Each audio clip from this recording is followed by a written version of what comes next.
출애굽기 33장 7절로부터 11절 말씀입니다.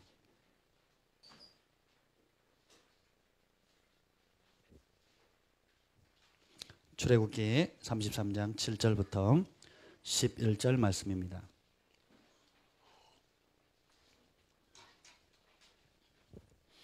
오늘 이 아침에는 하나님의 얼굴을 대면한 사람에 대해서 나누려고 합니다.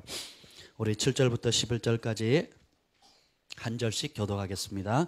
모세가 항상 장막을 취하여 진 밖에 쳐서 진과 멀리 떠나게 하고 회막이라 이름하니 여호와를 앙망하는 자는 다 진 바깥 회막으로 나아가며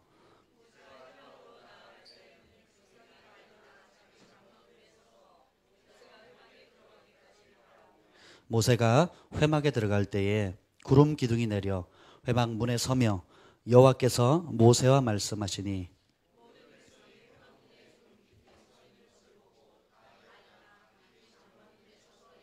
다 같이요. 사람이 자기의 친구와 이야기함 같이 여호와께서는 모세와 대면하여 말씀하시며 모세는 진으로 돌아오나 눈의 아들 젊은 수종자 여호수아는 회막을 떠나지 아니하니라.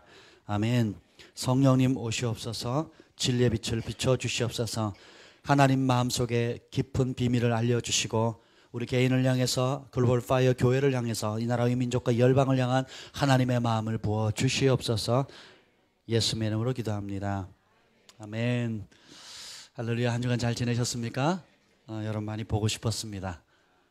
예, 감사합니다. 갈수록 함께 보고 싶어하는 사람이 늘어나는 것 같아요.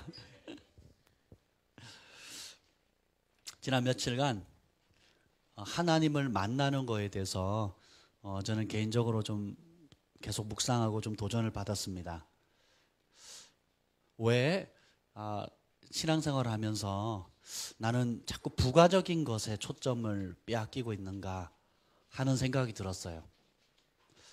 하나님의 은사도 좋고 주시는 축복도 좋고 감사하고 또 교회가 성장하는 것도 감사하고 또 성도들이 변화되어지는 것도 감사하고 또 은혜 가운데 여러분들이 하나하나 성장해가는 모습을 보는 것도 감사하고 또 때를 따라 하나님께서 복을 주시고 우리 자녀들에게 복 주시고 여러분의 일터와 사업과 건강과 범사에 복을 주시는 것도 너무너무 감사한데 왜 이런 좋은 것들이지만 부가적인 것들 때문에 왜 진짜 중요한 것들을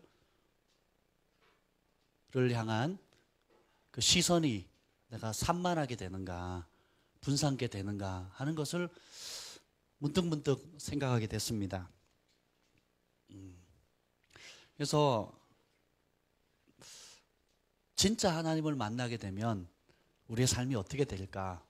내가 정말 이전에도 주님을 직간접적으로 경험했지만 진짜 앞선 하나님의 사람들처럼 모세가 주님을 대면한 것처럼 엘리야가 주님을 경험했던 것처럼 만날 수 있다면 사울이 다메섹 산상에서 예수님을 만난 것처럼 경험할 수 있다면 사도 요한이 반모섬에서 영광스러운 예수님을 본 것처럼 내가 단 한 번이라도 경험할 수 있다면 얼마나 좋을까?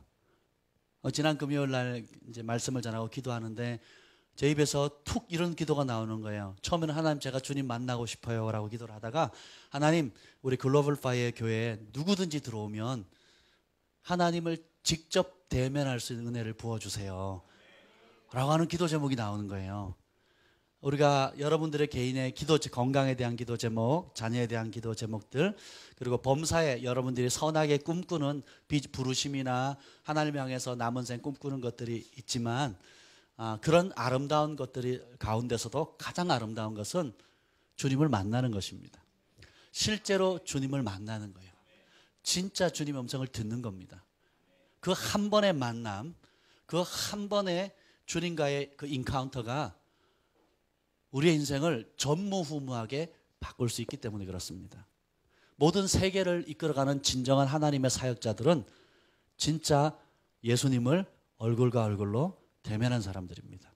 케네스 에긴 목사님은 예수님 직접 찾아오셨어요. 3시간, 4시간 친구가 친구에게 절친한 친구가 친구에게 얘기하듯이 대화하다 가셨어요. 그리고 그 이전에 교리적으로 알고 있던 가르침을 완전히 뒤집어 엎는 새로운 차원의 원래 감춰있던 하나님의 말씀을 알고 믿음 운동을 일으킵니다. 하이디 베이커 목사님은 자신의 삶을 들여서 가장 소외된 자들 중에 소외된 자들을 섬기느라 몸이 망가져서 죽음에 이릅니다. 그 죽음의 지경에 이르렀을 때에 예수님을 만나요. 예수님을 한번 만나는 그 만남의 사건을 통해서 이제까지 자신의 삶을 헌신해서 드렸던 삶도 아름다웠지만 주님을 만난 이후에 그분의 사역은 이전에 목숨을 바쳐 수고했던 그 헌신과는 전혀 다른 차원으로 넘어가게 됩니다. 아멘. 그 외에 말로 샴볼츠도 주님을 만나고요. 또 기타 제가 존경하는 많은 분들이 실질적으로 주님을 만났고 주님의 음성을 들었고 지금도 듣고 있습니다. 지금도 주님과 말 그대로 동행하고 있는 거예요. 찬양으로 상징적으로 느낌으로 아는 것이 아니라 실질적으로 주님과 동행하는 많은 하나님의 사람들이 있다라는 것입니다. 그리고 앞서 주님을 만난 그런 믿음의 사람들의 공통적인 도전이 뭐냐? 내가 주님을 만났듯이 주님은 여러분을 만나기를 원하신다는 거예요. 주님은 이미 가까이 와 계시는데 우리가 그걸 실제로 원하지 않는다는 것입니다. 오늘 이 본문 말씀을 한번 보도록 하겠습니다. 모세가 시내산에서 내려와서 왔을 때에 백성들이 범죄합니다. 우리를 위하여 출애굽했을 때 만들어 놓은 신을 만들라 그럽니다. 그래서 금고리를 빼내가지고 금팔찌를 빼내서 녹여가지고 우상을 만들어요. 우리 인생은 결국 선택해야 됩니다. 따라서 나를 위해 살 거냐, 하나님을 위해 살 거냐. 복잡한 것 같아도요, 진리를 알면 심플해요. 내 삶이 나 자신의 욕망을 채우기 위한, 나 자신이 세운 자칭 그럴싸하고 멋진 그 비전을 위해 살 거냐, 아니면 하나님을 위해 살 거냐 선택해야 돼요. 바울이 로마서에 그렇게 고백하죠. 우리 가운데 어느 누구도 자기를 위해 사는 자 없고 자기를 위해 죽는 자 없도다. 우리가 살아도 주를 위해 살고 죽어도 주를 위해서 죽나니 사나 죽으나 주의 것이로다. 진짜 예수님의 가치를 발견한 사람, 십자가의 그 보혈의 은혜로 말미암아 내 죄 사함 받고 지옥에서 생명으로 천국으로 옮겼다는 그 놀라운 사랑을 깨닫는다면 더 이상 그 어느 누구도 자기를 위해 사는 삶을 살 수가 없다는 거예요. 복음은 중립지대를 제거합니다. 복음은 회색지대를 제거해요. 복음은 분명한 결단을 만듭니다. 주를 위해 살 것인지 자기를 위해 살 것인지.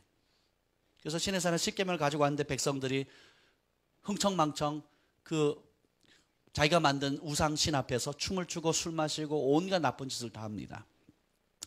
그때 하나님께서 싹 쓸어버리겠다 그랬어요. 모세가 중재합니다. 주의 백성 삼아달라고, 용서해달라고. 그래서 하나님께서 뜻을 돌이키시죠.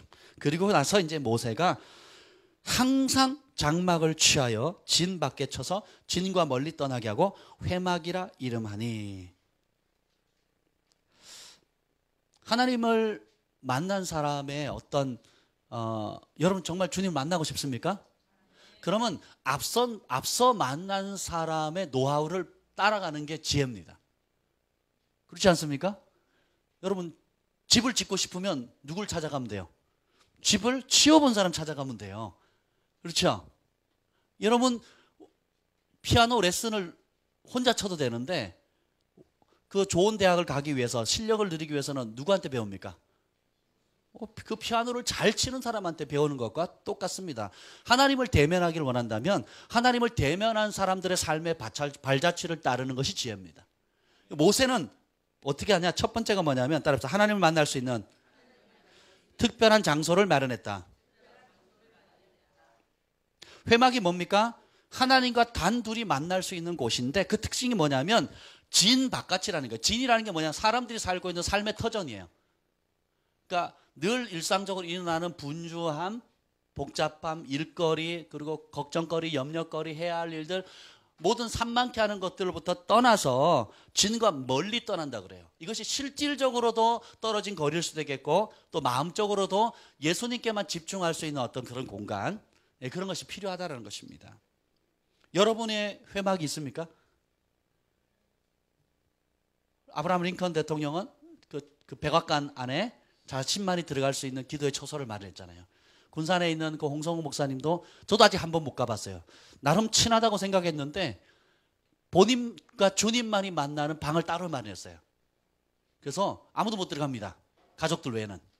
가족들도 그 하나님과 아버지가 그 아빠가 목사님이 같이 만나는 곳이기 알기 때문에 그 사모님도 또 주변의 자녀들도 안 들어가려고 해요. 오픈되어 있지만 안 들어갑니다. 왜냐하면 하나님과 그 홍 목사님 단둘이 만나는 곳이기 때문에 안 들어가는 것이에요.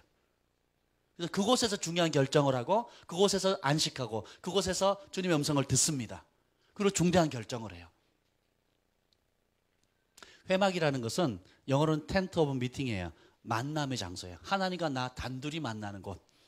성경에서 남녀, 부부가 분방하지 말라. 방을 따로 쓰지 말라 그랬어요. 예외 규정이 딱 하나 있습니다. 기도할 때요. 부부는 하나인데 하나님은 각기 만나야 돼요.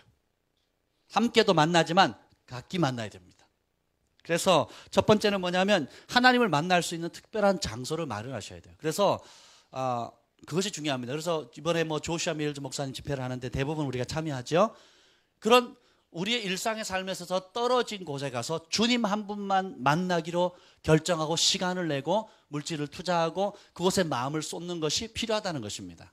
그뿐만 아니라 더 중요한 것은 여러분의 일상의 삶 가운데 하나님과 단둘이 만날 수 있는 처소를 마련해야 된다는 거예요. 그것이 화장실일 수도 있고 침대일 수도 있고 또 여러분의 서재일 수도 있고 혹은 아이들을 다 잠재워 놓고 거실에 혼자 나가 있는 곳일 수도 있겠고 어찌되었든 간에 주님을 만날 수 있는 주님과 여러분만의 단둘이 만날 수 있는 특별한 장소를 마련하시길 바랍니다. 그곳에서 주님이 만나 주시기를 기뻐합니다. 아브라함이 가는 곳마다 제단을 쌓죠. 그렇죠? 그래서 여호와의 이름을 부르는 그곳에 하나님이 임하시겠다 약속했거든요. 여호와의 거룩한 성어, 거룩한 이름을 부르는 그곳에 주님이 찾아오십니다. 귀신도 마찬가지예요. 여러분들이 우상단지를 만들어 놓고 거기에다가 계속 빌면요 귀신이 옵니다. 만몬을 계속 부르죠. 돈을 계속 부르고 돈에 대한 생각에 사로잡혀 있고 돈 하죠. 돈의 신이, 탐욕의 신이 들어옵니다. 여러분 그거 아셔야 돼요. 계속 여러분이 미움을 떨치지 않고 용서하지 않고 계속 미워하고 용서하기를 꺼려하고 분노하고 하면 뭐가 와요? 미움의 영이 옵니다. 미움의 영이 또 폭력의 영과 혈기의 영과 같이 오거든요. 혼자 오지 않아요. 무엇이든지 여러분 마음 가운데 진짜로 참고 부르면 옵니다. 이게 영의 원리예요. 그래서 여러분이 진실로 예레미야 33장 3절에 보면 뭐라고 나와 있죠? 너는 내게 부르짖어라. 내가 알지 못하는 크고 비밀한 일을 내게 보이리라. 부르면 오셔요. 사단은 하나님의 모방자입니다. 하나님의 원리를, 하나님 나라의 통치의 원리, 하나님의 속성의 원리를 뒤집어 놓은 거예요. 모방한 겁니다. 모조품입니다. 그래서 어떻게 해요? 사단이 신선한 것이 없기 때문에 누구한테 모방할 수밖에 없어요. 사단은 창조주예요? 피조물이에요? 피조물이기 때문에 창조주한테 모방할 수밖에 없는 거예요. 왜냐하면 스스로 창조할 수 없으니까. 그래서 하나님이 하시는 그 원리들을 모방하는 겁니다. 하나님 보좌에 계시니까 자기도 왕자를 만들려고 하고 하나님이 영적 질서를 세워서 부리는 종들을 두니까 자기도 밑에 그렇게 두는 겁니다. 신기하죠. 하나님이 부르는 그곳에 하나님이 임재하시니까 자기도 자기를 부르는 곳에 갑니다. 이게 영적인 원리예요. 근데 그것이 어떻게 불러야 돼요? 여러분 마음에 있는 것이 입으로 튀어나오는 겁니다. 마음에 생각하는 것이 입으로 튀어나오게 되는 거예요. 첫째, 하나님을 만날 수 있는 특별한 장소를 두라는 겁니다. 두 번째는 뭐냐면 그 특별한 장소를 는 어디를 가든 무엇을 하든 항상 마련해야 돼요. 따라서 가끔 가면 안 된다. 우리는 대부분 가끔 가거나 그 특별한 장소가 없는 경우가 많아요. 아니면 한때는 잘 쌓아놔서 매일 찾아다녔는데 지금 먼지가 수북히 쌓여 있어가지고 어떻게 해야 될지 모르는 겁니다. 다시 그 자리를 돌아가야 돼요. 오늘 모세가 보면 모세가 따르다 항상 장막을 취하여. 모세는 계속 이동했어요. 구름 기둥, 불 기둥 따라 이동했는데 가는 곳마다 변함없이 하나님이 임재하는 그 회막의 처소를 마련합니다. 그리고 그곳을 가요. 우리가 분주하다 보면 또 여러 가지 일들이나 걱정거리나 생활에 살아가는 여러 가지 일들 때문에 우선순위에 밀다 보면 주님을 만나는 것을 잊어버리거나 주님을 만나는 그 장소를 거룩한 곳을 소홀히 여길 때가 있다는 것입니다. 근데 그것을 회복해야 된다는 거예요. 삶의 분주함이나 해야 할 많은 일 때문에 여러분의 주님과의 만남의 우선순위를 밀리지 않기를 축복합니다. 세 번째는 뭐냐면 이게 중요한데요. 하나님의 영광을 멀리서 구경하는 구경꾼이 되지 말라는 거예요. 8절 한번 보겠습니다. 우리 시작.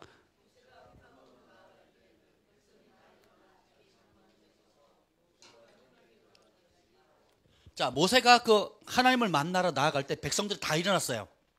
예의가 바르죠. 그죠? 누워 잘 수도 있겠고, 음악 들을 수도 있겠고, 음식 먹을 수도 있겠죠. 아니면 낮잠 잘 수도 있겠고. 그럴 수 있는데 모세가 회막에 나가면 백성들이 다 일어난대요.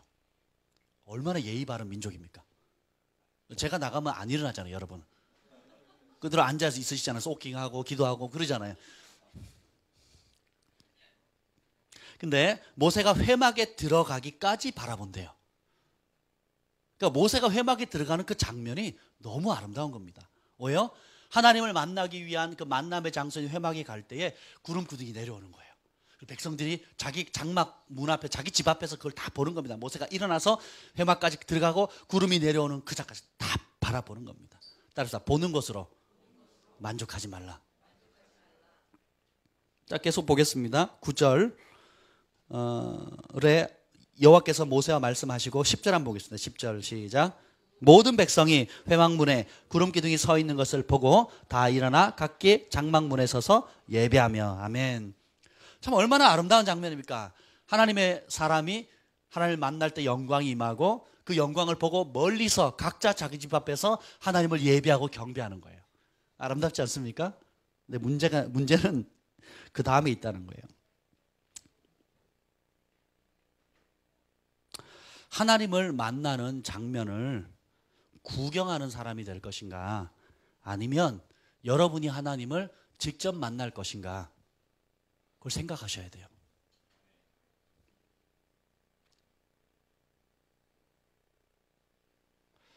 하나님의 구름 기둥, 표적, 이적, 은사들이 나타나는 것, 기름 부음이 풀어지는 것을 보는 것은 좋은 것입니다.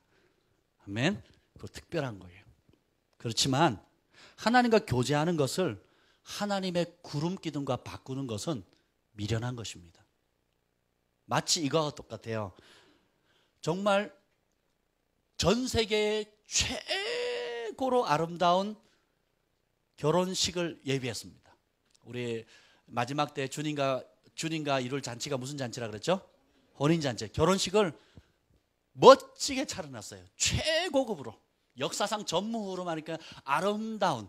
그래서 신부도 자기를 곱게 단장을 했어요. 그래서 신랑을 맞이하려고 딱 들어가다 보니까 그 결혼식장이 너무 아름다운 거예요. 레드 카펫이 깔려있고 화려하게 장식된 여러 가지 것들을 보다가 그 결혼식장의 아름다움에 매료돼가지고 신랑을 맞이하는 것을 까먹은 신부랑 똑같은 거예요. 그래서 딴딴따단 했을 때 신랑 손잡고 들어가야 되는데 신랑이 있다는 것을 까먹고 그 신랑이 마련해 놓은 그 아름다운 결혼식장의 여러 소품들에 반해버린 거예요. 우리가 신앙생활하는 것이 꼭 그와 같습니다.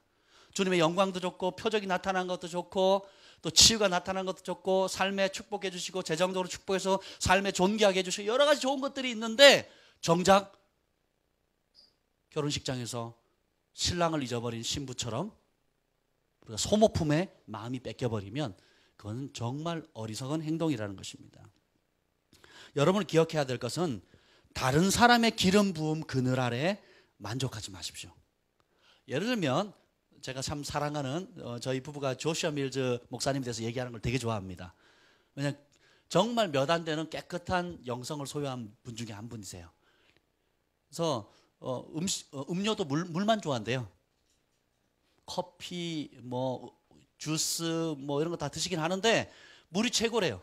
그래서 이번에 링컨이 왔거든요. 그 아들, 6학년이라 그러는데 우리 천준이보다 2살 많죠. 근데 뭐 좋아하니? 음료수 어떤 음료수를 사줄까 그랬더니 뭐라는 줄 아세요? 물이요. 조슈아 밀즈 목사님은 평생에 단 한 번도 술을 댄 적이 없대요. 나시린처럼. 그리고 하고 싶은 생각도 없대요. 그러니까 어릴 때부터 구별된 삶을 살기를 즐거워했습니다. 근데 우리가 지난번 작년에 그 집회 여러분 기억하시죠? 갔을 때 막 막 표적이 막 나타나잖아요. 금가루가 생기고 막 사파이어 가루 생기고 본인만 생기게 아니라 집회 참여하는 사람들 그 장소 우리 천준이 손위에도 우리 주한이에게도 사랑이에게도 하율이에게도 또 여러 우리 이루 형제님이나 많은 사람들에게 동일한 그 표적이 나타났잖아요. 아 천율이에게도 났대요. 할렐루야. 그것도 모자라 가지고 집에 왔는데 또 교회 왔는데 예배 드리는데 막 금가루가 떨어지는 거예요. 할렐루야. 지금도 그런가요? 아멘. 누가 내했어요? 할렐루야. 나머지 사람들은 어떻게 된 겁니까? 천준이를 제외한 나머지 사람은 어떻게 된 겁니까? 왜 그때는 역사했는데 지금은 역사하지 않을까요? 이게 열쇠예요. 이게 질문의 핵심입니다. 왜 한때 경험했는데 천준이만 지속적으로 나타나고 나머지 천준이 아빠에게는 안 나타날까요? 예, 가끔 나타날까요? 왜 그러냐면 우리가 다른 사람의 기름 부음 아래 있으면 그것도 축복인데 거기에만 머물러서 그래요. 앞서 자 피아노 선생님이 피아노를 치잖아요. 터치하는 법을 가르쳐주죠. 왜요? 그것을 피아노를 배우는 학생들도 자기의 것으로 삼으라는 거 아니에요. 조슈아 밀즈 목사님 하나님을 경험하고 예배자로서 또 순수하고 정결한 신부로서 주님을 사랑하는 자로서 그분이 하나님과 교통했을 때 영광이 임하고 그 영광의 표정이 나타나는 것처럼 여러분도 표정을 취하는 것이 아니라 그분이 교통했던 그 하나님, 그분을 하나님과의 서로 간에 가졌던 그 사랑을 본받으라는 겁니다. 그러면 여러분의 삶의 현장에서 집에서 예배 드릴 때도 교회에서 예배 드릴 때도 어딜 가든지 그 동일한 영광의 표적이 나타난다는 것입니다. 근데 그걸 찾지 않고 이번에 또 다른 집회 때 조슈아 밀즈 목사님 5월인가 3월에 오셨는데 뭐 생각만큼 이전에 작년에 왔을 때만큼 표적이 안 나타났더래. 또 TV 조슈아 목사님 가면 기대했던 만큼 안 나타났대. 아프리카에서는 이렇게 강력하게 역사하는데 왜 한국 오면 힘을 못 쓸까? 이런 태도를 가진 사람은 다 구경꾼입니다. 구경꾼이에요. 왜 저 목사님에게는 기름 부음이 적게 나타날까? 왜 목사님은 능력이 저거밖에 안 나타날까? 왜 저 강사님은 저거밖에 안 될까라고 생각하는 건 뭐예요? 우리가 구경하는 거, 판단하는 사람이 되는 겁니다. 진짜 중요한 것은 뭐냐면 조슈아 밀즈 목사님 만난 그분을 만나고 사랑하는 겁니다. 그분을 예배하는 거예요.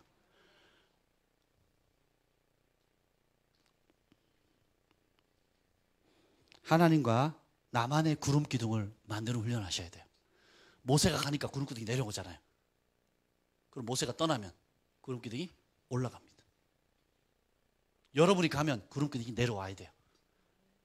백성들은 모세가 가니까 간다. 구름 기둥 내려오네. 와 왔다. 가니까 또 올라가네. 와 신기하다. 그러고 말아요. 그리고 경배합니다. 그거를. 역시 우리 민족의 영도자, 지도자는 위대한 수령이신 아무개가 아닌 게 그런 관점으로 바라보지 말라는 거예요. 근데 오늘 여호수아는 어떻게 합니까? 오늘 11절 한번 보겠습니다. 11절. 시작. 사람이 자기의 친구와 이야기함과 같이 여호와께서는 모세와 대면하여 말씀하시며 모세는 진으로 돌아오나 눈의 아들 젊은 수종자 여호수아는 회막을 떠나지 아니하니라. 모세는 하나님과 실질적으로 교제하는 차원으로 넘어가요. 하나님이 하신 역사를 구경하는 차원이 아니라 실제적으로 교제하는 데 초점을 맞춥니다. 여러분이 하나님과 가까우면 사람들이 여러분을 주목해요. 왜요? 빛이신 하나님과 가까이 하면 그 빛이 여러분에게 전이 되고 어둠 가운데 있는 사람들은 그 빛에 이끌릴 수밖에 없는 겁니다. 따라서 합니다. 내가 빛이다. 내가 너희를 세상의 빛으로 삼으셨다 그랬잖아요. 소금과 빛으로 삼으셨잖아요. 빛이 빛을 발하려면 빛 가운데 거해야 됩니다. 제가 에나론트 사모님을 작년에 만났을 때 그런 질문을 했어요. 어떤 사람이 질문했는데 천사들도 하늘의 천사들이 각자 사명이 주어져 있잖아요. 구원받은 후사를 섬기도록 되어 있는데 그들도 하나님의 보좌 앞에 가까이 가지 않으면 자신의 능력과 영광의 빛을 상실한대요.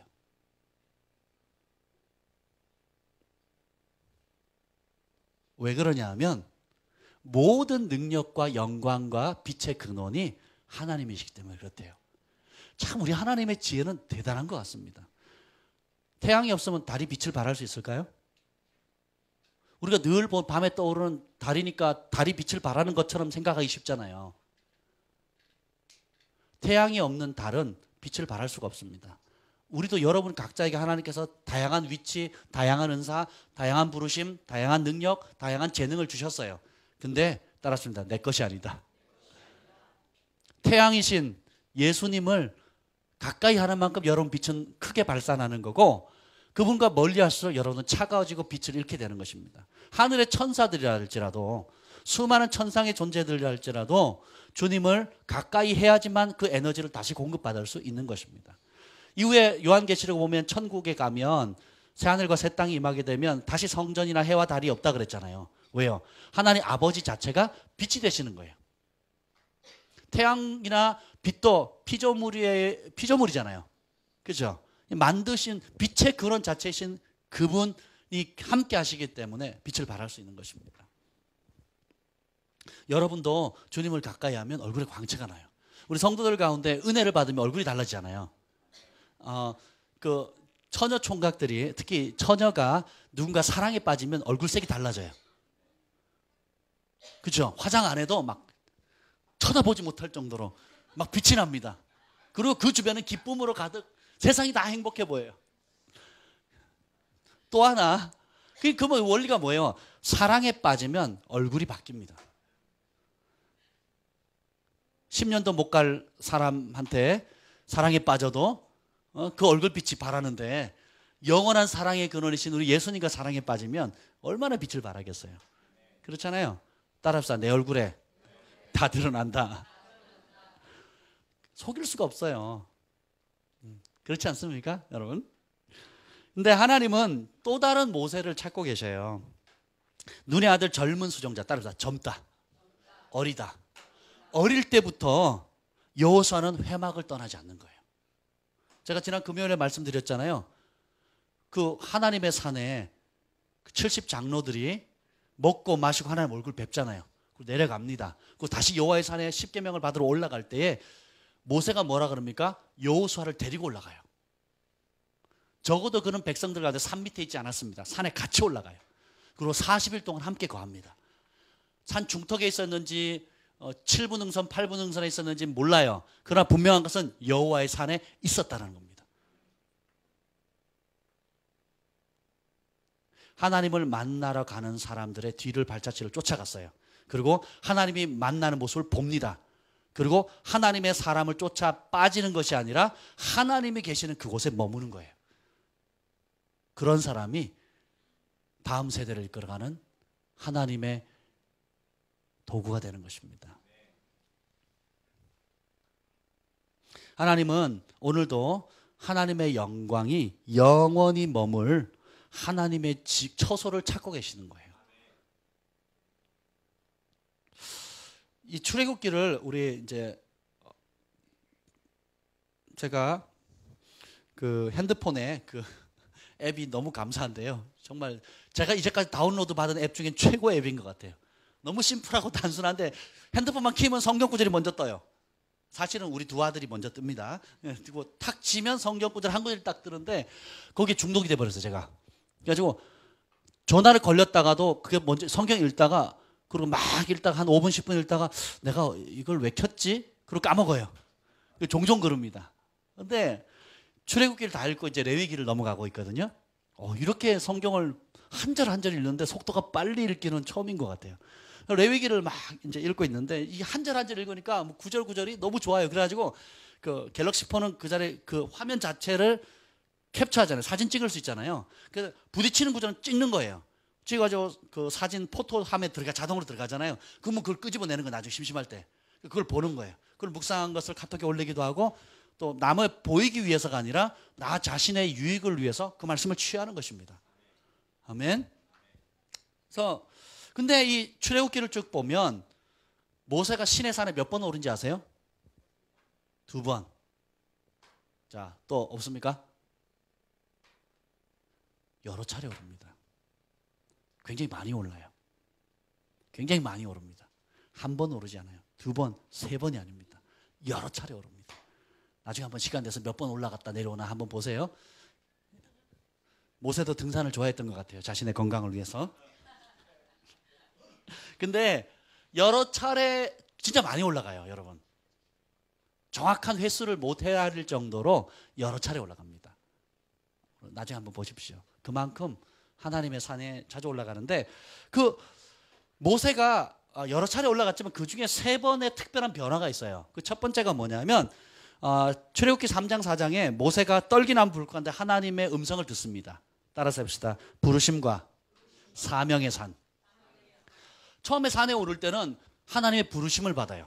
출애굽시킬 사명, 가나안 땅으로 이끌 사명, 이 신의 산으로 이스라엘 백성들을 예배하도록 이끌 사명을 가지고 옵니다. 그래서 부르심과 사명의 산을 경험해요. 똑같은 산인데 첫 번째는 부르심의 산을 경험하고, 두 번째는 뭐냐면 십계명과 율례를 받는데 출애굽기 19장부터 32장에 나와요. 그 뭐냐면 따라합시다. 하나님의 나라의 원리와 통치를 깨닫는 산. 그래서 노예의 삶이 아니라, 세상의 삶이 아니라, 육의 본능이 이끌리는 삶이 아니라 하나님의 법이 주어져요. 우리 가정에서 배웠던 거, 우리 가문에서 배웠던 게 아니고 학교나 직장에서 배운 어떤 살아갈 삶의 원리가 아니라 하나님 나라의 통치 원리, 하나님 나라의 법을 배우게 됩니다. 받게 돼요. 이게 두 번째입니다. 그때는 여러분이 조금 더 얘기하겠어요. 세 번째는 뭐냐면, 두 번째 십계명 깨뜨리잖아요. 그 다시 올라갑니다. 또 40일 거기서 금식하면서 있습니다. 그때는 뭐냐면, 오늘 한번 읽어볼까요? 33장 18절 읽어봅시다. 33장 18절 출애굽기 시작. 모세가 이르되 원하건대 주의 영광을 내게 보이소서. 하나님께서 그 소원을 들어줍니다. 34장 5절부터 읽어봅시다. 34장 5절부터 7절까지 읽겠습니다. 시작. 여호와께서 구름 가운데 강림하사 그와 함께 거기 서서 여호와 이름을 선포하실세. 여호와께서 그의 앞으로 지나시며 선포하시되 여호와라 여호와라 자비롭고 은혜롭고 노하기를 더디하고 인자와 진실이 많은 하나님이라. 인자를 천대까지 베풀며 악과 가실과 죄를 용서하리라. 그러나 벌은 면제하지 아니하고 아버지의 강을 자손 3, 4대까지 보응하리라. 아멘. 그 뒤에도 쭉 나오는데, 그 처음 올라갔을 때는 하나님의 법 계명을 받습니다. 근데 이 세 번째 올라갈 때는 뭐예요? 하나님의 마음을 받습니다. 인자와 자비가 무궁하시고 용서하기를 즐거워하시고, 그리고 죄를 극렬히 미워하시는 하나님. 하나님이 어떤 분이라는 것을 실제로 경험하게 돼요. 우리의 삶도, 우리 영적인 삶도 성숙해 가잖아요. 이런 모세와 흡사한 단계를 밟는 것 같습니다. 그 첫 번째가 뭐냐면, 세상에 살다가 하나님의 거룩한 부르심을 받는 단계가 있어요. 여러분들이 살다 보면 나름 최선을 다해 살고 노력해왔지만 결국은 이 삶이 허무하고 내 힘과 내 능력의 한계를 경험하고 또 인생 무상을 깨닫게도 됩니다. 사람에게 배신당하고 사랑하는 자에게 를 잃거나, 또 내가 성공하려 생각했던 것이 실패하거나, 내 힘과 내 능력이 지혜가 탁월한 줄 알고 한때는 잘 나가다가 그것이 꺾였을 때, 어떤 한계에 딱 부딪혔을 때 인생이란 무엇일까 고민합니다. 그때 주님께서 하나님의 사람들을 통해서 여러분을 부르시죠. 그리고 하나님의 자녀로, 예수님의 신부로, 예수님의 친구로, 그리고 이 땅에 우연히 태어난 것이 아니다. 목적이 있다. 하나님의 계획이 있다. 그 사람이 가히 상상도 못 해본 그런 어마어마한 계획들과 목적을 두셨다는 것을 취하게 됩니다. 알고 취하고 그 부르심을 따르게 돼요. 어떤 사람은 사도로, 선지자로, 복음 전환자로, 목사와 교사로, 중보자로, 예배자로, 크리스천 사업가로, 또 교육의 영역에, 또 정치의 영역에, 문화예술 영역에, 모든 삶의 영역에 하나님께서 나를 부르셨다는 것을, 그 부르심을 발견하는 단계가 있어요. 그 다음은 뭐냐면, 두 번째는 뭐냐면, 이 단계에서는 바로 우리의 영이 살아나요. 죽었던 영이 살아납니다. 죄로 완전히 죽었던 영이 살아나게. 두 번째는 뭐냐면, 우리의 혼과 몸에 쪄들어 있던 종의 본성과 세상의 영을 빼내버리는 단계가 있어요. 그래서 하나님 나라의 원리와 말씀으로 채우는 단계입니다. 모세가 처음에 올라갈 때 부르심을 발견하고 사명을 발견하죠. 두 번째 같은 십계명을 받습니다. 그리고 각종 율례를 받아들여요. 이와 마찬가지로 우리가 구원은 받았지만, 우리 영은 살아났지만 우리 혼, 지정의 생각은 뭐예요? 그대로예요. 여러분, 경상도 가면 경상도 스타일로 예배드립니다. 전라도 가면 전라도 스타일로 예배드려요. 아프리카 가면 아프리칸 스타일로 예배 드립니다. 가만 안 있어요. 어우, 보기만 해도 어지러워요. 장로교회 가면 일어나면 큰일 납니다. 박수 치면 죽는 줄 알아요. 장로석에만 장로님들이 앉아야 돼요. 새신자가 앉았다간 큰일 납니다. 교육자 회의 열립니다. 왜요? 분명히 하나님을 사랑하고 예수 믿고 영접하고 하나님 자녀 됐는데 생각은 종의 생각이에요. 생각은 한국 문화의 노예입니다. 생각은 전라도 스타일, 경상도 스타일로 그대로 묶여 있는 거예요. 그렇죠? 생각은 우리 아버지가 가르쳐주고 우리 어머니가 가르쳐주고 내가 전에 신앙생활하던 그 전통에 그대로 자기도 모르게 쪄들어 있는 거예요. 그걸 어떻게 해요? 뽑아내는 단계예요. 그래서 종의 마인드 그리고 세상의 영에 쪄들어 있는 그리고 겉으로 보기에는 좋지만 하나님의 법에 일치하지 않은 모든 혼적인 것, 지적인 것, 감정적인 것들을 다 뽑아내고 어떻게 해요? 하나님 나라의 원리로 바꾸는 겁니다.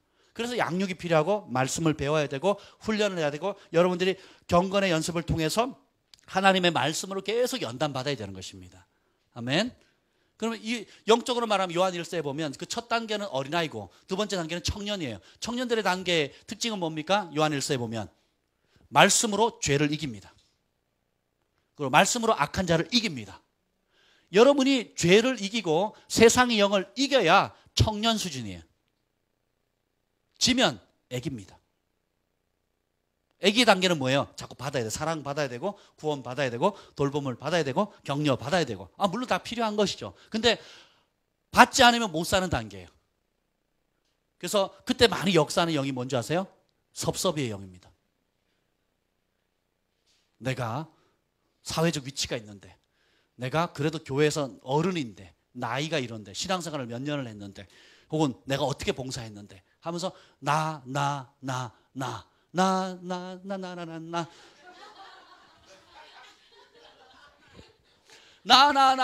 중심이에요. 그 단계는 따르다. 그 단계는 다 거쳐야 된다. 반드시 거쳐야 된다. 근데 이게 시간이 지난다고 저절로 걷어지는 게 아니에요. 따라서 성숙의 속도가 아니요. 순종의 속도가 성숙의 속도다. 하나님의 말씀을 알고 순종해야 그 영역에서 성숙하는 겁니다. 그렇지 않으면 계속 어린아이인 거예요. 반대로 나이는 젊은데 나이는 어른데 하나님의 말씀에 절대적으로 깨닫고 순종하고 그 말씀에 복종하는 삶을 살면 급격한 역사가 일어납니다. 이번에 조슈아 밀즈 목사님도 굉장히 어려요. 자기 큰아들이 국민학교 6학년이니까 어리잖아요. 30대일 거예요 아마. 30대 중후반일 겁니다.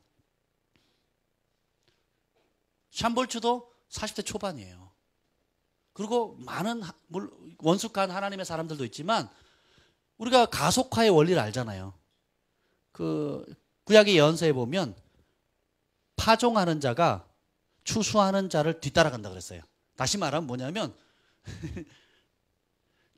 그러니까 씨앗을 심었는데 심자마자 추수가 일어나는 거예요. 그렇게 되나요? 콩나물도 아니고. 그죠? 그런 은혜를 하나님께서 베푸신다는 거예요. 그런데 하나님 앞에 성장하는데 최고의 걸림돌은 뭐냐면 인간적인 생각입니다. 인간적인 배움, 인간적인 가르침. 그래서 좋아 보여요. 그런 것에 세상 정치인들이 거기에 다 휘말립니다.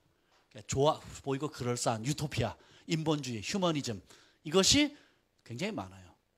그래서 하나님의 말씀한 그 원리보다는 인간적인 게 앞서갑니다. 여러분 물질을 쓸 때도 필요를 따라 돈을 써버리면 하나님께 먼저 드리지 못합니다. 하나님께 먼저 우선순위를 정하고 드려야 필요를 따라 정리가 돼요. 근데 내가 뭐가 되면 그때 드리겠다 하는 식으로 하면 죽었다 깨어나도 못합니다. 그래서 여러분이 11조는 양보할 수 있는 게 아닙니다. 11조는 전혀 양보할 거리가 안 돼. 환경이 이러니까 내가 뭐 갚을 게 이거고 뭐 써야 될 게 이러고 메꿔야 될 게 이거고 빌린 돈이 이거고 양보할 거리가 안 되는 거예요. 일단 11조부터 하고 그 다음부터는 생활하는 거예요. 여러분 용서는 선택이 아닙니다. 용서는 선택이 아니에요. 하나님께서 기분 좋으면 용서하고 기분 나쁘면 용서하지 마라 그랬어요? 그 사람이 와서 사과하면 용서하고 사과 안 하면 용서하지 말라 그래요? 어떻게 합니까? 용서는 필수다. 이게 세상의 원리가 맞아요, 안 맞아요? 안 맞아요. 그러니까 힘든 거예요. 그렇잖아요. 안 맞으니까 힘든 거예요. 이런 원리가 한두 가지입니까? 한두 가지. 왼밤 치면 오른밤 대고 한 대 더 쳐주세요. 이쪽도 그리워하고 있어요. 원수가 욕하면 막 10원짜리 100원짜리 막 욕하면 이렇게 복을 받을지어다 잘 될지어다 막 이렇게 해야 된대요. 그리고 비방하고 뒤에서 수근수근하고 욕하면 어떻게 해요? 축복하래요. 긍휼히 여기래요. 이게 우리가 배웠던 종살이 할 때에 배웠던 지정의와는 감정, 생각, 의지와는 전혀 다른 거예요. 그래서 어떻게 해요? 성령을 부어주셨잖아요.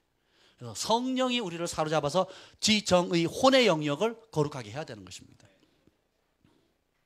세 번째, 그래서 두 번째 단계는 혼이 거룩해지는 거고요. 하나님의 말씀을 바꾸는 거. 세 번째는 뭐냐면 사명을 넘어서서 사명을 주신 하나님의 마음과 하나 되는 단계입니다.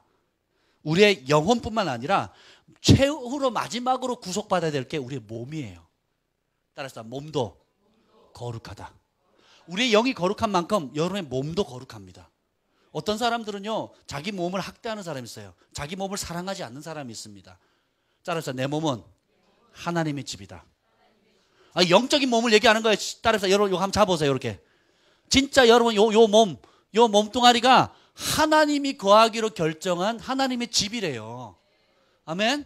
그래서 손을 거룩하게 하고 발을 거룩하게 하고 눈을 거룩하게 하고 마음을 거룩하게 하는 겁니다. 실제로 그래서 모세가 하나님 두 번째 시내 산에 오를 때는 하나님과 대화하다가 자기도 모르는 사이에 하나님의 영광의 빛이 피부 속에 스며들어요.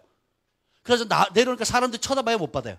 못 봅니다. 태양빛을 우리가 쳐다볼 수 없는 것처럼 하나님의 영광이 이 몸에 가시적으로 배어든 겁니다. 하나님께서 에나론테 사모님에게 이렇게 얘기했어요. 예수님에게. 예수님 뭐라 그랬냐면 네가 나를 빛인 나에게 가까우면 그 빛이 너 속에 스며들 거다. 그리고 너도 빛으로 부름받았다. 그래서 너도 빛을 나처럼 모세처럼 빛을 발산하는 자가 될 것이다. 아멘. 빛이 상징이 아닙니다. 실제로 빛이 됩니다. 그래서 실제로 주님을 깊이 경험한 사람들 가까이 가면요 광채가 나요. 그런 사람들이 있습니다. 우리가 그렇게 부름받았어요. 그래서 우리의 육신도 영이 거룩한 만큼 거룩한 겁니다. 그래서 모세가 영으로 주님을 만났나요? 아니면 자기 지정의 감정, 생각의 영역만 만났나요? 실제로 만나는 거예요. 실제로 얼굴과 얼굴을 대면하는 겁니다. 주님께서 그렇게 만날 사람을 찾고 계신다는 거예요. 너희가 예수를 보지 못하지만 사랑하는도다. 히브리서 나오죠. 저는 예수님 보지 않아도 사랑합니다. 근데 보고 싶어요. 안 보이셔도 저는 믿음으로 그분을 사랑할 겁니다. 아멘. 근데 보면 더 좋습니다. 그리고 보기를 갈망합니다. 더듬더듬 찾아가고 싶지 않습니다. 친구면 친구처럼 지내고 싶어요. 신랑이시라면 신랑처럼 얼굴을 맞대고 살고 싶다라는 거예요. 그 심장 소리를 들을 만큼 가까이 지내고 싶다라는 겁니다. 주님이 우리에게 초청하는 자리가 바로 그런 자리라는 거예요. 백성의 영적 수준도 똑같습니다. 똑같아요. 산 밑에 거하는 다수의 백성이 있어요. 출애굽기 24장에 보면 하나님 주시는 혜택 안에 안주하는 사람이에요. 물 필요하다 물, 고기 필요하다 고기, 그리고 또 뭐가 필요하다 그럼 뭐가 필요한 대로 자신의 필요를 중심으로 해서 영적인 어린아이가 있어요. 자기중심적이고 이기적인 그리스도인입니다. 근데 이들의 단점은 뭐냐면 아직도 육의 소욕과 본능에 민감한 삶을 살아요. 똑같습니다. 세상 사람들하고 다른 게 하나도 없어요. 교회 다닌다 안 다닌다 하는 것밖에 없어요. 어떤 문제가 터지면 똑같이 세상적인 방법으로 해결하려고 그래요. 자녀 문제에 대하든 직장 문제든 삶의 문제든 모든 문제든 그냥 육의 본능을 따라 반응하는 거예요. 그리고 어떤 문제가 터지면 자기 우상을 만듭니다. 자기 우상을 신뢰해요. 이런 단계를 빨리 벗어나셔야 됩니다. 그런데 그리스도의 몸에 상당수가 영적인 유아기를 못 벗어납니다. 자기중심적인 것을 못 벗어나요. 산 밑에 거하는 거예요. 야, 저분 대단하시네. 그리고 자기는 가까이 안 가요, 하나님. 야, 저분은 하나님 만나는데 나는 조금만 모세 당신이 가서 대신 듣고 와서 얘기하면 내가 들어줄게요.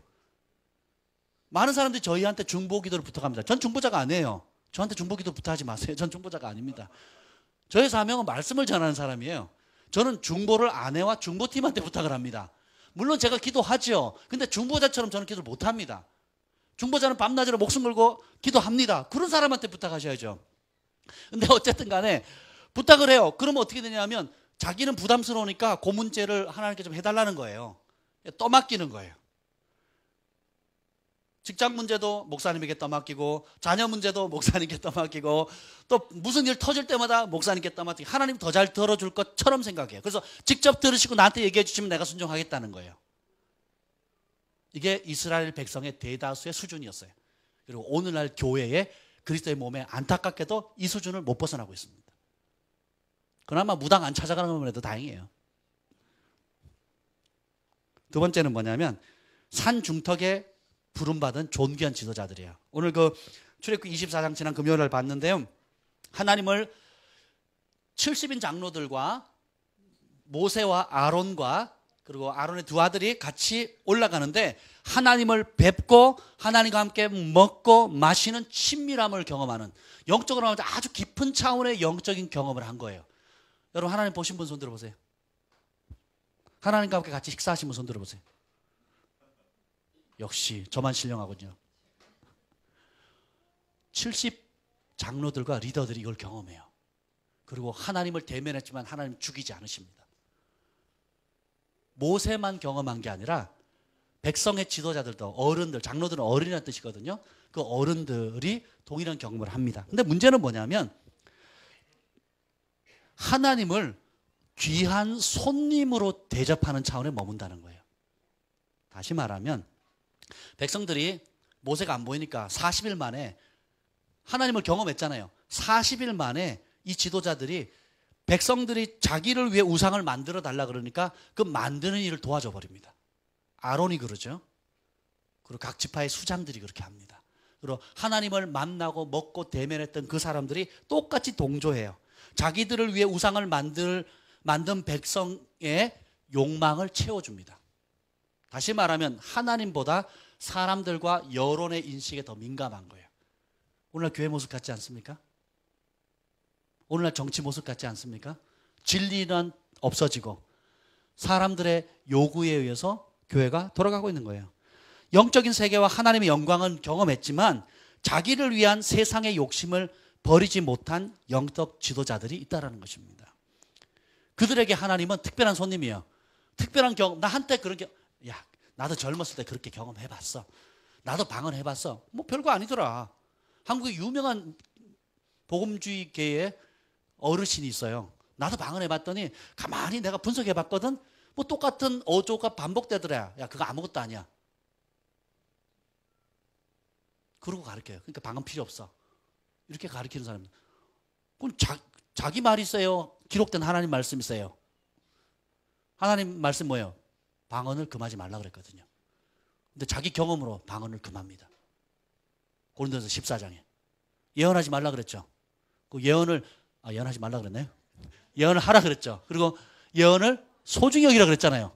근데 오늘 대부분 교회는 뭐예요? 예언하면 이단, 신비주의. 자기들의 경험, 자기들의 교리를 하나님의 말씀보다 더 크게 여기게 되는 겁니다. 왜요? 사람을 두려워하거든요. 사람 비위를 맞출 수밖에 없거든요. 사람들의 시선이 따갑거든요. 교단의 시선이 따갑거든요. 저희가 그래서 아직 교단 가입 안 하고 있습니다. 자격이 안 돼서가 아니라 아직까지 할 필요성을 못 느끼고 있어요. 또 여러 가지 이유가 있습니다. 근데 정말 하나님께서 이 시대에 찾고 있는 분은 하나님을 얼굴과 얼굴로 대면한 모세와 여호수아 같은 사람들을 찾고 계신다는 거예요. 이제부터 나눈 얘기가 중요한데 여러분 잘 주목해서 들어보십시오.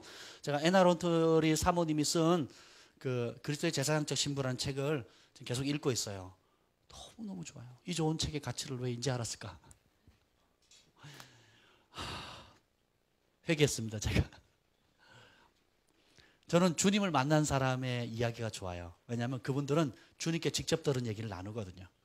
그러면 성경 바깥에 있는 무슨 신비한 얘기를 하는 게 아니에요. 이 성경에 있는 기록된 이 말씀을, 가치를, 진짜 하나님을 만난 사람은 이 가치가 얼마나 깊어지는지 몰라요. 시기적절한 말씀으로 우리에게 와닿습니다. 근데 이렇게 말씀하세요. 이제 그 책에 있는 내용을 지금까지 쭉 제가 한 8장, 9장까지 읽었거든요. 8, 9장까지 읽었는데 거기에서 예수님과 대화했던 내용 중에 중요한 내용을 여러분들이 나눠드릴게요. 엑기스만. 네. 여러분 책 읽을 시간이 부족하잖아요. 그래서 제가 엑기스만 뽑았어요. 이게 좋다 그러면 사서 보세요. 다 담을 수 없으니까 그중에 중요한 얘기를 이제 나누려고 해요.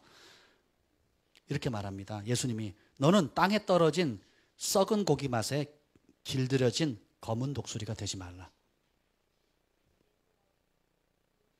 이거는 목회자뿐만 아니라 그분은 목회자가 아니시거든요. 이건 사모님이시에요.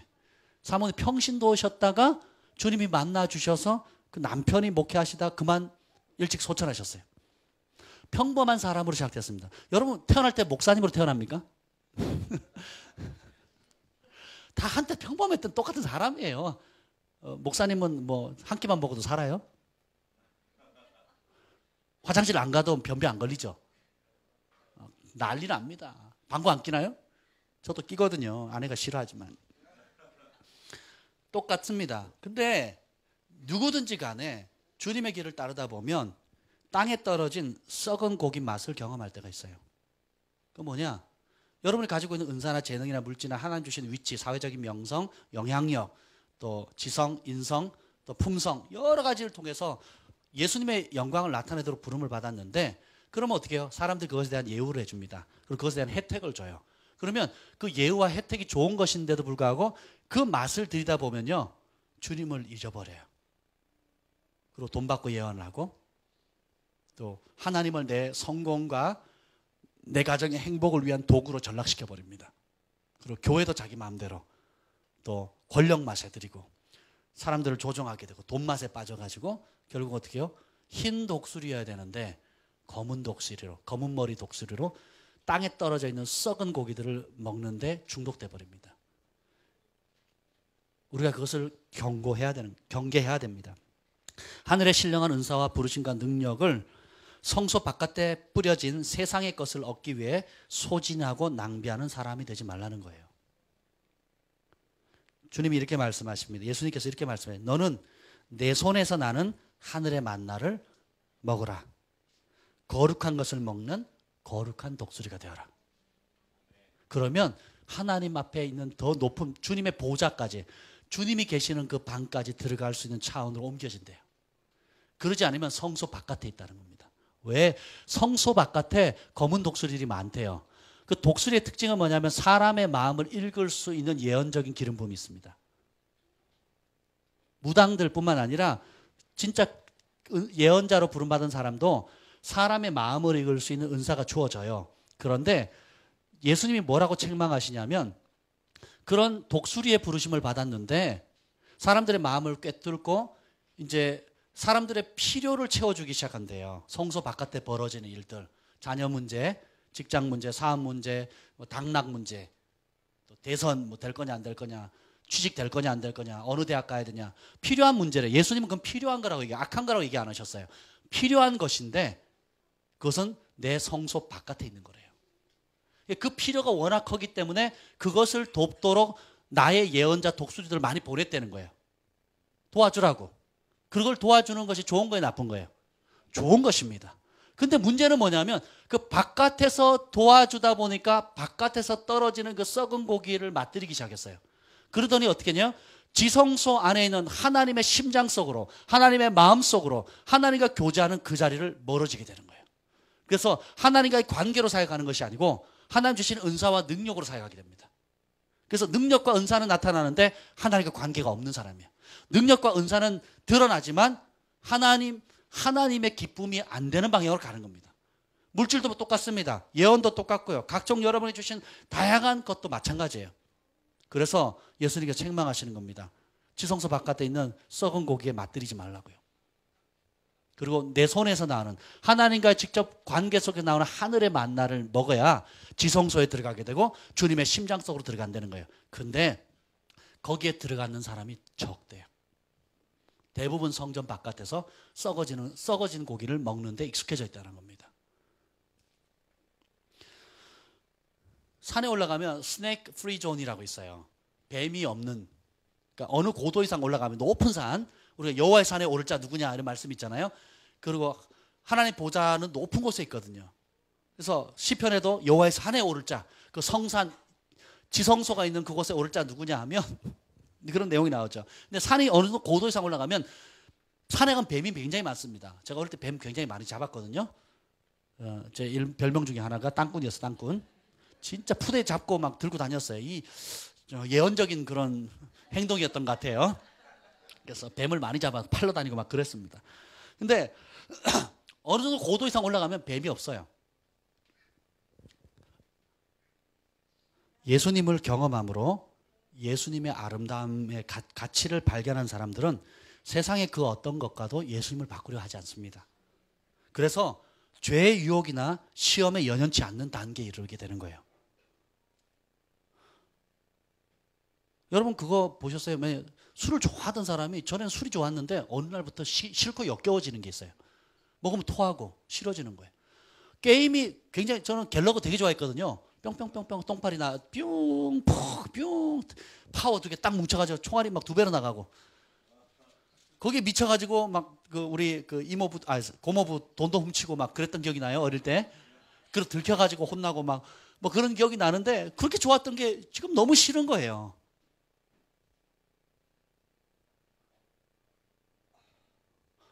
전에는 혈기 부리는 게 당연했는데 지금 혈기 부르면 바로 정죄가 뭐고요. 회개가 나오고요. 그리고 하나님 앞에 죄송하고 막 그래요. 여러분은 안 그러시죠?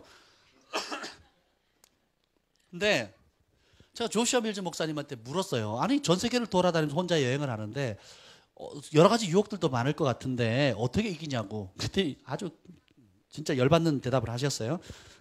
저는 유혹받지 않습니다. 굉장히 충격적인 말이었어요. 자기는 술을 입에 대본 적이 없대요. 그리고 아내랑 같이 있는 게 너무 행복하고 주신 자녀들 또 범사에 복 주신 게 너무 행복하대요. 그리고 왜 그러냐고 물었더니요. 이 말이 충격이었습니다. 하나님의 영광, 하나님 나라에 있는 비밀들이 있잖아요. 그것을 누리기에도 내 인생의 시간은 짧대요. 그것을 탐구하고 발견하고 누리기도 바쁜데 썩어질 거 무미건조하고 하나님의 마음을 아프게 하는 것에 관심 둘 여력이 없다라는 거예요. 우리는 그 단계로 올라가야 됩니다. 산 밑에 있었던 백성들은 뭐예요? 우상단지 만들잖아요. 누구를 위하여? 자기를 위하여. 산 중턱에 있던 사람은 어떻게 해요? 하나님도 경험하고 세상도 경험해요. 그 중간에서 선택을 하는데 뭘 선택합니까? 세상을 선택해버린 거예요. 마땅히 여호와의 산 정상으로 인도해야 될 영적 지도자들이 어떻게 해요? 썩어질 고기가 있는 곳으로 인도해버리는 거예요. 그럼 망하는 겁니다. 그래서 70장로들이 하나님의 영광을 경험하는데 가나안 땅에 다 들어갔습니까? 하나도 못 들어가요. 여호수아 갈렙을 제외하고 못 들어갑니다. 경험했지만.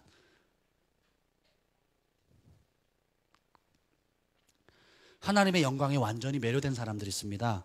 하나님의 영광 안에 있는 비밀, 축복, 특권, 지혜, 사랑, 상급, 기쁨, 평강, 치유, 능력, 오직 예수님 안에 감춰 있는 모든 신령한 축복을 이 땅에 사는 동안 발견하고 누리고 나누어 주는 일에 모든 것을 건 사람들의 세대가 일어나고 있어요.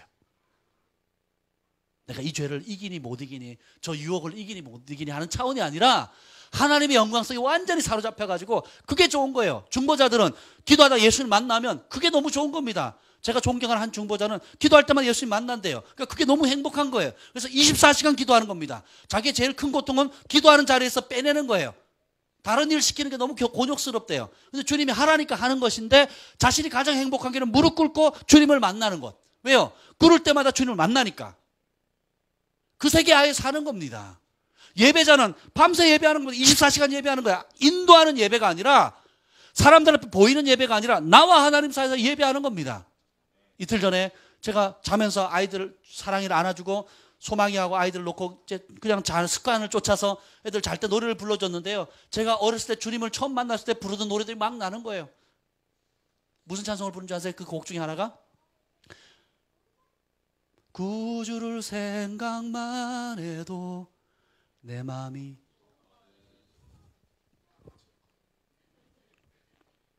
주 얼굴 배울 때 얼마나 좋으랴 하면서 막 눈물이 나는 거예요. 예수님을 생각만 해도 좋은데 얼굴을 뵌다면 얼마나 좋은가. 예수님을 생각만 해도 너무 좋고 감격스럽고 행복했던 때가 있었는데 그때에 비하면 그때는 핍박이 있었고 환경에 어려움이 있었고 갈 바도 알지 못했고 내 안에 부르심이 뭔지 은사도 뭔지 모르는 그런 상황이었음에도 불구하고 예수님을 생각만 해도 좋았는데 지금은 주님을 순종함으로 온갖 여러 가지 복을 누렸지만 그 어릴 때 처음 주님을 만났을 때 그 순수함만큼 내가 주님을 사랑하고 있는가 자문하게 되는 겁니다. 하나님의 영광과 비밀을 발견하고 누리기에도 우리 이 남은 인생은 짧습니다. 더 죄에 대해서 맛보거나 유혹을 받거나 그 때문에 씨름하거나 할 여력이 없다라는 거예요. 이 단계에 들어가게 되면 하나님께서 여러분을 그 단계로 초청하는 겁니다. 여호수아는 할 일이 없어서 회막에 남았습니까? 여자친구도 없고 일거리도 없고 빈둥빈둥 그랬어요? 아닙니다. 예수님의 하나님의 임재의 가치를 발견했기 때문에 그 자리에 머무는 거예요. 모세가 40일 동안 산에 있을 동안 여호수아는 그 산에 있었거든요. 분명히. 자기는 무슨 생각했겠어요? 안 내려오네? 그럼 선택해야 돼요. 머물 것인가? 산 밑으로 내려갈 것인가? 똑같이 산 밑에 있는 사람처럼 자기를 위하여 자기 욕심, 자기의 안녕, 자기의 편안함을 위해 추구하는 그 길로 갈 거냐? 아니면 하나님을 만나러 간 그 모세를 기다릴 것이냐? 선택해야 되는 거예요. 이제 이들에게는 세상이 주는 썩은 고기의 맛이 오히려 역겨움을 느낍니다. 오직 예수님만을 얻기 위해서라면 전부를 거는 세대예요. 이 에나 로런티 사모님도 제가 책을 읽다가 발견한 놀라운 것이 있는데 뭐냐면 밥 존스 목사님이 어느 날 예수님께서 사탄의 그 트로피룸, 전리품 실에 데려가거든요. 에나 로런티도 거기 들어가요. 나중에. 그 봤더니 우리가 하나님께서 교회에게 주신 축복인데 사단이 빼앗아간 것들이 있어요. 그중에 여러 가지 것들이 있는데 다시 되찾은 것도 있고 여전히 빼앗겨 있는 것들이 있어요. 그래서 미리암의 소고라든지 또 골리앗을 물리친 그 골리앗의 검이라든지 굉장히 예언적인 의미가 담겨져 있는 것들이거든요. 근데 가다 보니까 그걸 다 봅니다. 그리고 그 깃발이 있던 자리를 봐요. 그 깃발은 뭐냐면 밥 존스 목사님이 거룩의 깃발을 발견해서 사단이 가장 소중히 여기는 거였거든요. 그걸 딱 뽑아서 되찾아올 때 지옥 전체가 흔들리는 듯 했다 그랬거든요. 그래서 거룩이 그렇게 중요해요. 근데 에나 로런티 사모님 나는 그 얘기할 줄 알았어요. 근데 그걸 지나가요. 지나가더니 무슨 높은 곳에 옷걸이가 하나 있는데 옷이 하나 걸려 있더래요. 그것이 뭐냐면 예수님의 옷입니다. 하나님의 자녀들이 죄로 인해서 빼앗긴 옷인데 골로새서 3장에 보면 그리스도로 옷 입으라 이렇게 나오잖아요. 그것은 뭐냐면 긍휼의 마음, 친절, 겸손, 온유, 인내, 서로 용납하고 서로 용서하는 것. 그중에 가장 큰 무게를 지니고 있고 또 가장 자주 사용된 실이 사랑이었어요. 그러니까 하얀 옷이 걸려있는데 이게 예수님의 옷인데 그 예수님의 옷을 만드는 그 실이 뭐냐면 사랑이라는 거예요. 그리고 긍휼한 마음, 용서, 용납하는 것, 인내하는 것 이런 성령의 9가지 열매들 이런 것들로 짜여진다는 거예요. 그래서 예수님이 하신 말이 너는 나로 옷 입으라 그러는 거예요. 이 옷의 목적은 뭐냐면 예수님의 속성, 성품을 실제로 우리가 받는 겁니다. 그래서 그리스도로 옷 입으라. 그리스도의 속성을 옷 입어라. 예수님을 옷 입어라. 날마다 예수님을 옷 입어라. 여기 옷 안 입은 사람 손 들어보세요. 다 입으셨잖아요. 예수님을 아침에 눈 뜨자마자 제일 먼저 뭐 합니까? 옷 입잖아요. 그렇잖아요. 눈 뜨자마자 예수님으로 옷 입어. 예수님의 품성, 인내, 사랑, 온유, 겸손으로 옷 입으라는 거예요. 근데 이걸 빼앗겼다는 거예요. 그래서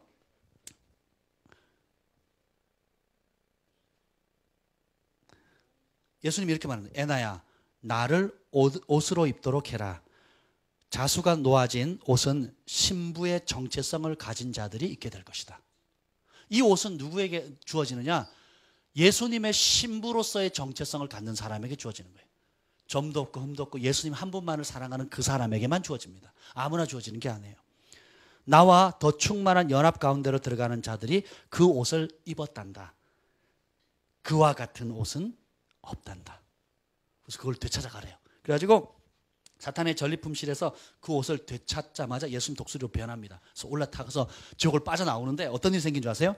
마치 타락한 세계의 모든 것이 우리를 덮치며 뒤쫓아오는 것 같았더라. 사이렌 소리, 경보 소리, 그리고 그 지옥의 눈을 관통했을 때 봤던 모든 더러운 영들이 다 쫓아오더래. 둘째 하늘까지. 셋째 하늘로 진입할 때까지 할 때는 못 들어왔지만 거기까지 지옥에 있는 모든 귀신들과 사단이 다 쫓아와서 그걸 빼앗아가려고. 우리가 예수님이 소중히 여기는 것을 우리가 소중히 여겨야 됩니다. 그러면 여러분이 예수님 앞에 소중한 자가 되는 겁니다. 왕일지라도 그가 수여하는 선물 때문이 아니라 그의 존재 자체로 사랑받기를 원한단다. 만약 네가 지금 나와 함께 있는 것이 즐겁지 않다면 어떻게 영원토록 나와 함께 있는 것이 즐거울 것이라고 믿을 수 있겠니? 굉장히 예수님의 마음을 잘 표현한 질문 같아요. 우리에게는 정말 중요한, 인생에서 중요한 질문 같습니다. 생각해 보세요. 예수님이 이 말씀 하시거든요. 네가 지금 나와 함께 있는 것이 불편하다면, 즐겁지 않다면 천국에서 영원히 나와 함께 있다는 것이 행복할 거라고 어떻게 믿을 수 있겠냐. 여러분이 일상의 삶 가운데 예수님을 간절히 찾는 때도 있지만 예수님을 안 보셨으면 좋겠다, 없었으면 좋겠다, 이 부분에 대해서 손 안 댔으면 좋겠다, 이 부분에 간섭하지 않았으면 좋겠다고 귀 닫고 눈 닫고 하는 게 얼마나 많습니까? 관계 문제에 대해서 예수님 잠깐만요. 재정에 대해서 예수님 이 부분은 손대지 마세요. 나 아직 그 믿음이 없거든요. 그 재정에는 손대지 마세요. 하나님 헌신, 하나님 내가 살살 갈게요. 살살. 각기 하나님께서 성령께서 여러분 내주하시는 성령께서 여러분을 속사람 가운데 말씀을 하시는데 주님과 그 영역에서 함께하기를 즐거워하지 않는 영역들이 있다는 거예요. 그럼 지금 네가 나와 함께하는 거 즐겁지 않은데 어떻게 나와 영원히 함께 있는 것이 즐거울 거라고 생각하겠냐는 거예요. 예수님이 하신 말씀이거든요. 저는 이래서 하나님을 실제로 대면하는 사람들의 글이 너무 좋습니다. 그리고 그걸 하나님의 음성으로 받습니다. 예수님이 에나론테 사모님한테만 그렇게 했어요? 저희한테도 동일하게 얘기를 하시거든요. 지금 여러분이 예수님과 늘 24시간 365일 매 순간 예수님과 동행하는 것이 다 100% 투명하고 즐겁습니까? 아니면 대부분 그런데 어떤 영역에서는 정말 예수님 간섭하기 싫고 이 부분을 함께하면 싫고 불편한 그런 것이 있습니까? 아니면 아예 예수님 간섭하지 마시고 가끔 내가 필요할 때만 찾아와 주세요 하는 차원에 머물고 있습니까? 지금 여러분이 예수님과 동행하기를 즐거워하지 않는다면 영원한 나라에서 어떻게 함께 그분과 있겠어요? 나는 너를 나 자신에게로 불렀단다. 하지만 이 말의 의미를 이해하는 사람이 거의 없구나.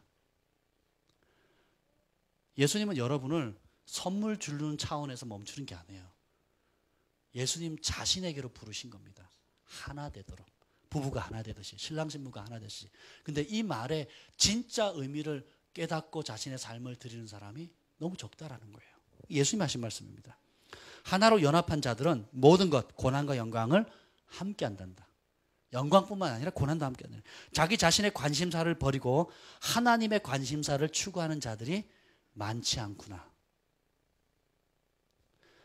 자신의 관심사를 버리고 하나님의 관심사에 전부를 거는 추구하는 사람이 많지 않대요. 대부분의 사람들이 자신의 관심사에 하나님이 도와달라고 요청을 합니다.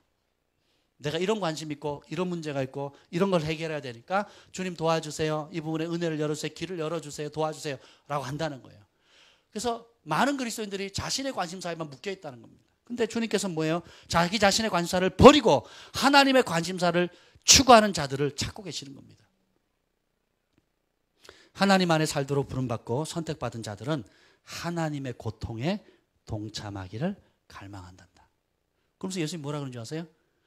예수님이 처절하게 십자가에 비참하게 얻어맞아 있고 머리는 찢겨나가고 눈은 부어있고 손발이 완전히 처참한 모습을 보여주는 거예요. 에나론턴 사모님은 기절합니다. 충격받아가지고. 그러면서 예수님이 하신 말씀이 너는 나의 온전한 모습을 봐야 한다. 영광스러운 모습뿐만 아니라 너를 위해서, 너를 얻기 위해서 고난을 흘린 고난의 모습과 영광의 모습, 있는 모습, 나의 있는 모습 그대로를 네가 용납해야 된다. 신랑과 신부, 남편과 아내가 영광뿐만 아니라 고난과 어려움을 함께 하듯이 나는 나의 자녀들이 나의 영광뿐만 아니라 나의 고난도 함께 동참하기를 기대한다. 그래서 예수님을께로 우리가 갔다는 거. 여러분 예수님께로 가기를 원하십니까? 예수님과 하나 되기를 원하십니까? 영광뿐만 아니라 고난도 함께 받는 겁니다. 자기의 관심사는 멀어지고 이제는 하나님의 관심사로 더 가는 겁니다. 이제 이 말씀은 여러분 가운데 드리는 말씀입니다. 하나님을 사랑하거라. 그분이 너를 그분의 심장으로 초청하셨단다.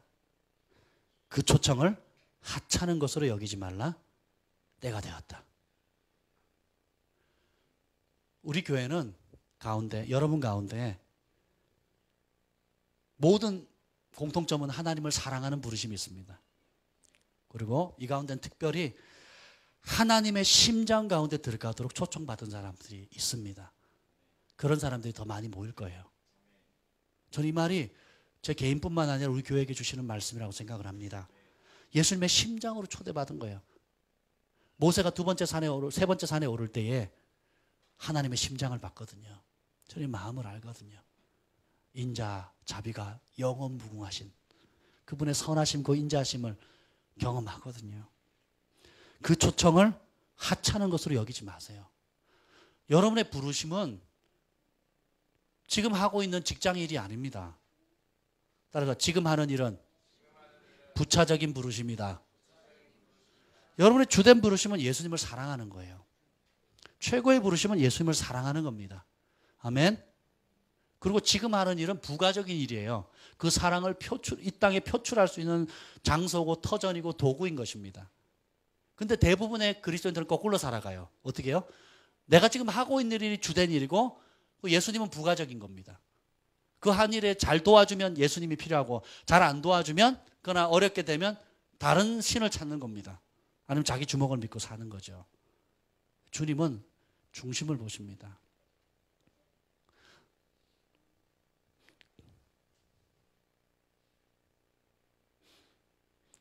주님의 심장으로 오늘도 초청하고 계시는데 그 부르심을 하찮은 것으로 여기지 마십시오.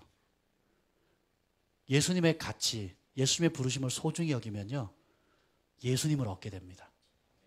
이 땅에서 여러분의 인생을 마감하면서 얻을 수 있는 최고의 보상, 상급이 뭡니까? 백만장자가 되는 겁니까? 교회를 100개 개척하는 겁니까?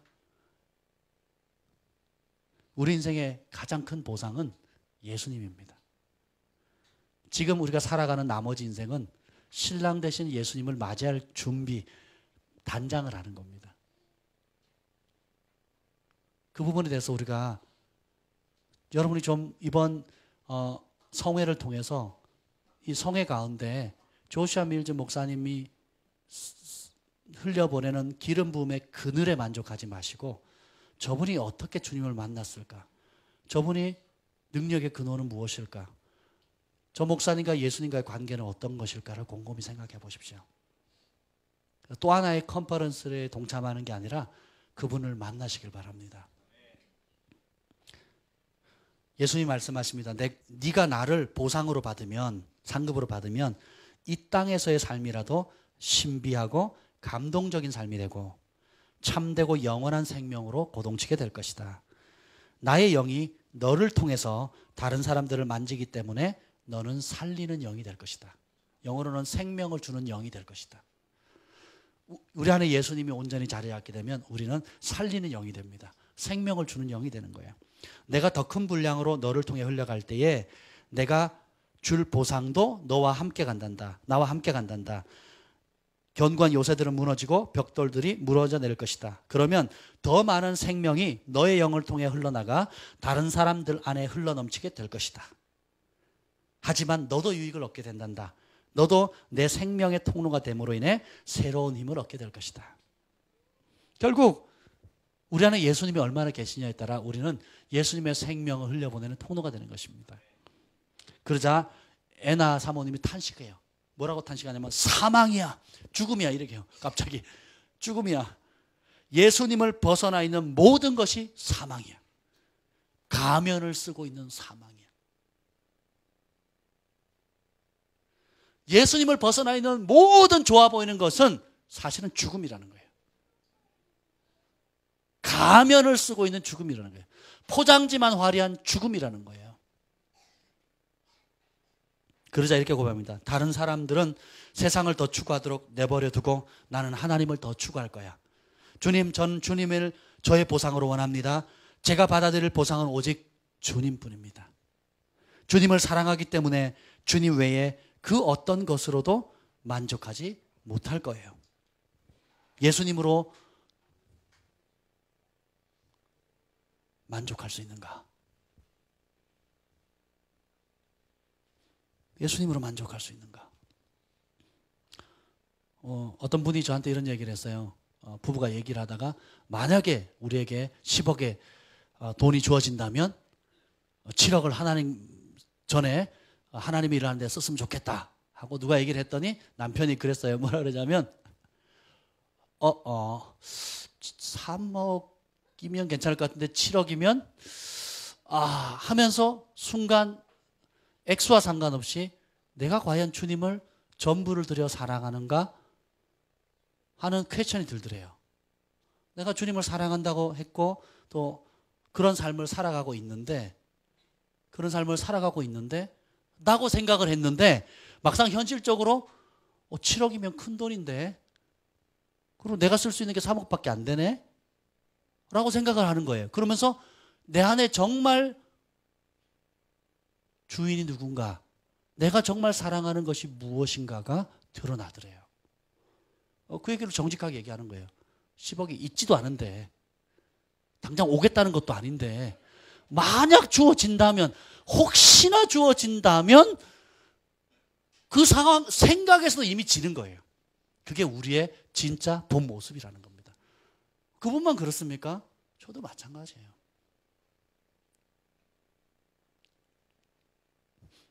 제가 가끔씩 이제 예전에 적금을 들어요.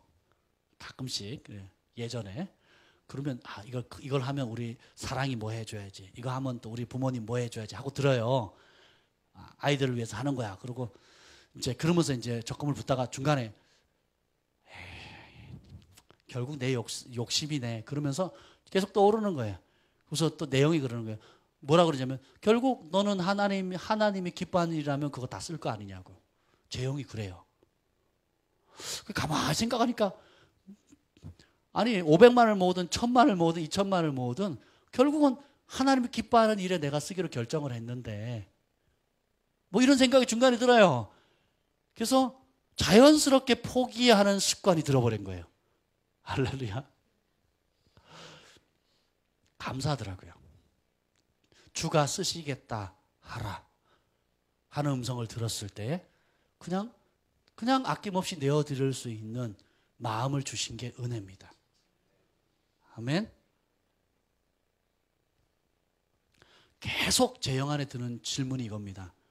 예수님의 가치는, 나에게 있어서 예수님은 얼마나 소중한 존재인가? 과연 내 인생, 남은 인생을 다 걸 만한 가치가 있는 분인가? 계속 그 질문이 드는 거예요. 진짜 나는 예수님을 신뢰하고 있는가?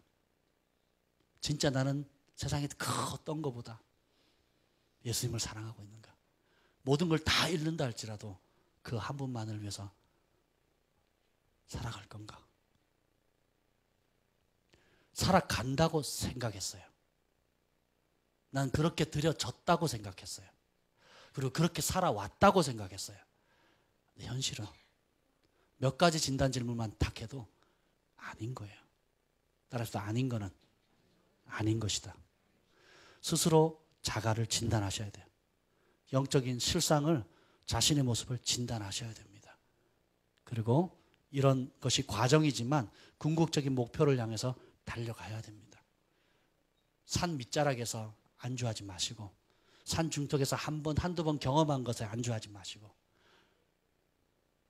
스네이크 프리존을 지나가서 여호와의 성산에 하나님으로 얼굴과 얼굴로 대면하는 그 자리로, 그래서 그분께 직접 듣고 그분을 진짜로 들었기 때문에, 그분의 음성을 진짜로 경험했기 때문에, 그분의 영광을 실제로 봤기 때문에 세상의 그 어떤 것도 나한테 유혹이 되지 않고 오히려 역겨운 것으로 다가올 수 있는, 바울이 말했던 배설물로 똥으로 여길 수 있는 차원으로 주님 나를 성숙시켜 주시옵소서. 그 자리로 이끌어 주시옵소서. 그 길을 갈 때는 가는데 걸림돌이 되는 모든 무거운 죄의 짐들, 욕심들, 탐욕들, 하나님께로 나오지 않은 그럴싸한 사망의 포장지를 둘러싼 그런 것들 밝히 드러내 주시고 버리고 주님을 향해 달려가게 해 주옵소서. 여러분은 진실로 예수님의 가치를 발견하셨습니까? 그리고 그 예수님과 진짜로 오늘도 동행하고 계십니까? 출애굽기 33장 7절에 여호와를 앙모하는 자는 다 진 바깥 회막으로 나아가며, 하나님을 앙망하는 자, 사모하는 자는 그분을 만나기 위해서는 어디든지 가는 겁니다. 11절 모세는 진으로 돌아오나 눈의 아들 젊은 수종자 여호수아는 회막을 떠나지 아니하니라. 주님의 임재의 끈, 교통의 끈, 동행의 끈을 목숨처럼 여기는 겁니다. 그 자리에 머무는 거예요. 우리의 목표는 명확합니다. 그 길을 가는 겁니다. 주님의 신부로서, 주님을 사랑하는 사람으로, 주님을 사랑하기 때문에 주님 외에 그 어떤 것으로도 만족하지 않는 삶, 우리가 받아들일 유일한 보상은 오직 예수님입니다. 그리고 최고의 보상도 예수님입니다. 우리 인생을 가치 있게 만드는 것도 예수님입니다. 오늘 하루도 행복할 수 있는 이유도 나와 동행하는 예수님 때문입니다. 그 은혜가 여러분 가운데 영혼 깊숙이 지워지지 않도록 각인되고 새겨지기를, DNA 속에 심겨지기를 예수님으로 축복합니다. 그리고 그 외의 것은 기꺼이 드러날 때마다 버리십시오. 그 외의 것은 드러날 때마다 회개하시고, 그 외의 것은 드러날 때마다 하나님 앞에 씨름하시고 내려놓으시고 주님이 가시는 그 발자취를 함께 따라가기를 예수님으로 축복합니다. 기도하겠습니다.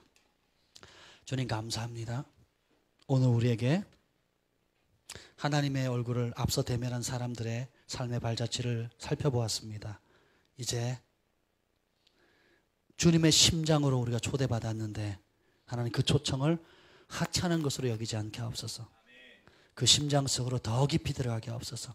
아침에도 들어가게 하시고 점심 때도 들어가게 하시고 저녁 때에도 들어가게 하시고 우리의 호흡하는 날 순간순간마다 주님의 심장 속에 늘 연결되어 줄 수 있는 은혜를 부어 주시옵소서. 이제는 우리 구주 예수 그리스도의 은혜와 하나님 아버지의 극진하신 사랑과 성령의 감화 감동 충만하심이 오늘도 예수님 한 분만을 사랑하며 예수님의 길을 따라가기로, 어린 양이 인도하는 곳이면 어디든지 따라가기로 결정하는 글로벌 파이어 교회 위에 북녘 동포들과 열방의 영혼들 위해 이제로부터 영원토록 함께 있을지어다. 아멘. 감사합니다.